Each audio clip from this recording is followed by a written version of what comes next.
Praise lord అందరికీ యేసుక్రీస్తు ప్రభునామమున మీ అందరికీ శుభమవును గాక. ఉదయకాలము సామెతలు 23వ అధ్యాయము 18వ వచనము, నిత్యముగా ముందుగతి రానే వచ్చును, నీ ఆశ భంగము కానేరదు.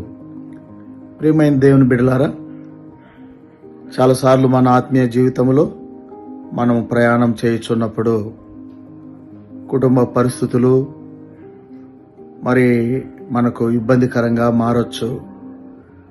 చాలామంది మనలను మోసపుచ్చవచ్చు, చాలామంది మనల్ని ఆర్థికంగా దెబ్బతీయచ్చు. అలాంటి సమయంలో మనము ఎంతో కృషించిపోయినటువంటి వారముగా ఉంటాము, నిరాశతో ఉంటాము. ఇక మనం కోలుకోలేము కనుక మరలా ముందుగతి మనకు రాదు అని అనుకుంటూ ఉంటాము. కానీ అలాంటి పరిస్థితుల్లో ప్రభువారు చెప్పారు, నీతిమంతునికి మరలా నిశ్చయంగా ముందుగతి రానే వచ్చును. కాబట్టి పాపం చేయకుండా పవిత్రంగా ఉండి నీతిగా ఉండి ఆయన రక్తం చేత కడుగుబడిన మనకు మరలా అవకాశం ఉంది. అప్పు చేసుకున్న మనము అప్పుల పాలైన మనం అప్పుల పాలే ఉండం, అనారోగ్యముతో ఉన్న మనం అనారోగ్యముతోనే ఉండం. కనుక దేవుడు ముందుగతి మనకిస్తాడు. కానీ ఎవరికి ముందుగతి అనుగ్రహింపబడదు? సామెతలు 24వ అధ్యాయము 20వ వచనం, దుర్జనునికి ముందుగతి లేదు అని రాయబడింది.